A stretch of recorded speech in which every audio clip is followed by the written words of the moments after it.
Baik, selamat sore. Kami dari kelompok satu akan mempresentasikan Communist Bureaucrats and the Transition to the Market Economy dari Capture 11. Next.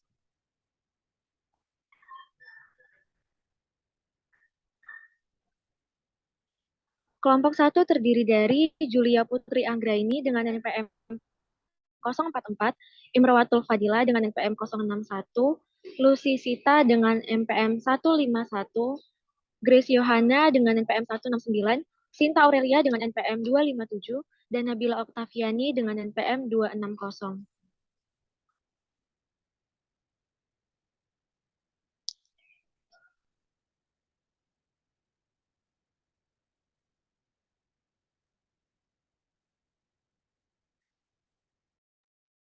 Baik, yang pertama yaitu pendahuluan. Di sini kami mengutip pada studi yang diterbitkan oleh Joseph Berliner pada tahun 1959. Menurutnya, negara blok barat birokrasinya sangat mengejar maksimalisasi keuntungan atau bisa disebut berorientasi uang.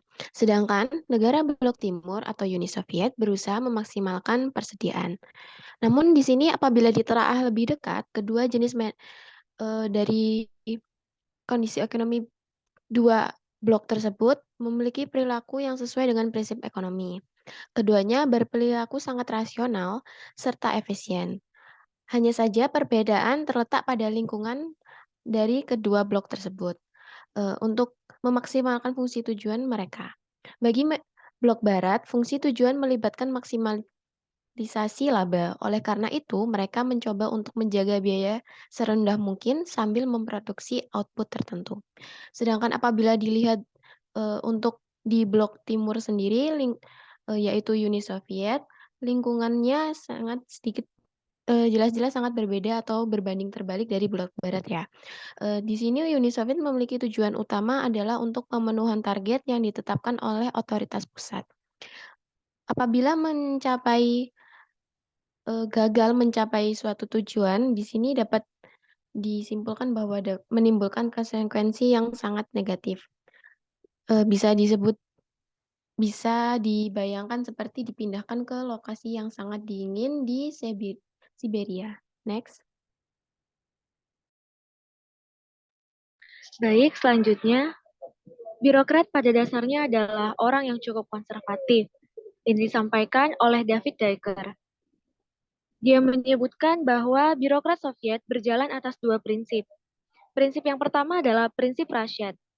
Prinsip ini mengatakan bahwa suatu rencana itu harus terus-menerus dibuat sehingga sifatnya lebih menuntut. Yang kedua adalah prinsip dictum Micawber yang merupakan penetapan bahwa yang merupakan pemenuhan yang kurang terencana sedikit pun itu tidak akan menghasilkan keuntungan sama sekali. Sementara mencapai tujuan demi menghasilkan keuntungan adalah tujuan birokrat pada masa itu. Sehingga hasilnya para birokrat berperilaku sangat konservatif. Selanjutnya,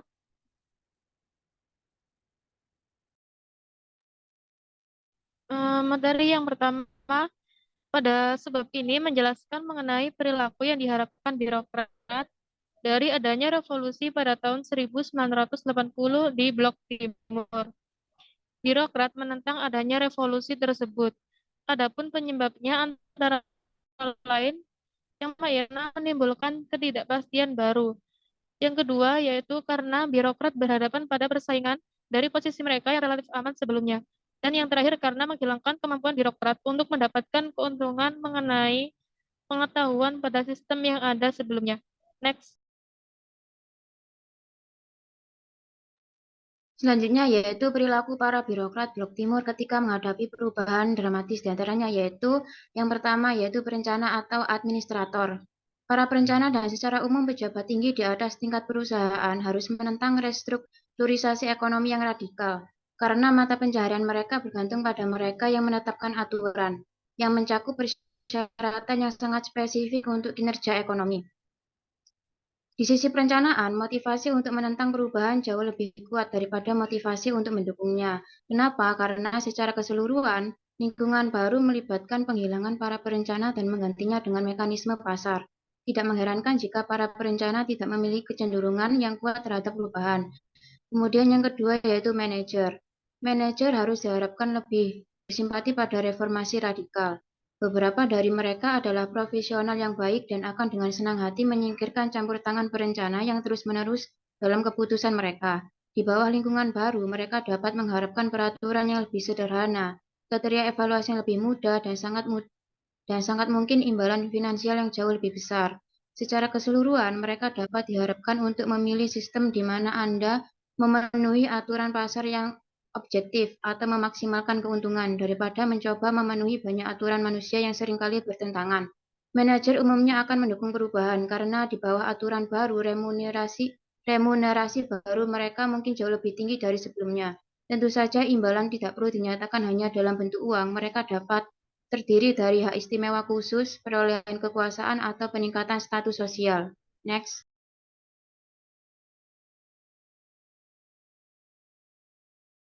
Oke, yang selanjutnya Blok Timur. Blok Timur masih berada di tengah-tengah transisi ke ekonomi pasar, tapi sejauh ini sepertinya satu keputusan terakhir dari seorang menteri pemerintah untuk membeli peralatan asing atau menjual sesuatu dapat memberikan kenyamanan finansial yang cukup untuk seumur hidup. Apalagi para birokrat tinggi, militer atau aparat keamanan yang masih kuat ditakuti dan meski tidak setia pada pemerintahan baru, sudah tidak setia pada pemerintahan lama. Untuk imbalan finansial yang tepat, mereka dapat diyakinkan untuk mendukung atau setidaknya tidak menentang secara aktif perubahan. Situasi ini bersifat sementara, tetapi dapat berlangsung beberapa tahun di lingkungan yang tidak pasti saat ini dan dapat menghasilkan uang perlindungan yang setara dengan yang dibayarkan kepada beberapa calon mantan birokrat berpangkat tinggi.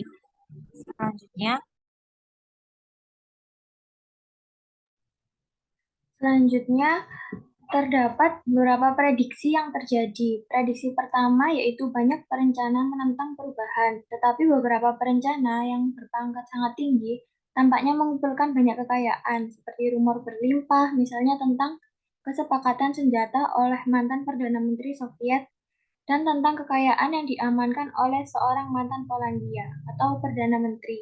Prediksi yang kedua yaitu banyak manajer dengan sepenuh hati mendukung perubahan tersebut, memperbaiki posisi keuangan mereka. Sebagian besar analisis tentang masa depan ekonomi Blok Timur melibatkan periode sebelum dan sesudah perubahan. Dengan kata lain, pertimbangannya adalah siapa yang akan diuntungkan dan siapa yang akan kalah setelah berpindah dari sistem lama ke sistem baru yang berorientasi pasar.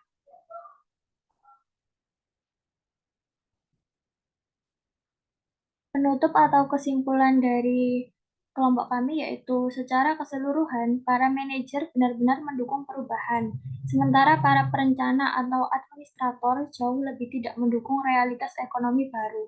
Meskipun para perencana yang berhasil mengambil otoritas pemilik menjadi sangat kaya, kelompok perencana atau administrator yang terakhir mengubah peran mereka dari pencipta aturan menjadi pemilik atau kuasi pemilik alat-alat produksi. Sementara mengetahui bahwa mereka dapat lolos dengan perubahan peran ini, mereka menjadi pendukung kuat atau setidaknya menahan diri dari menghalangi dan reformasi.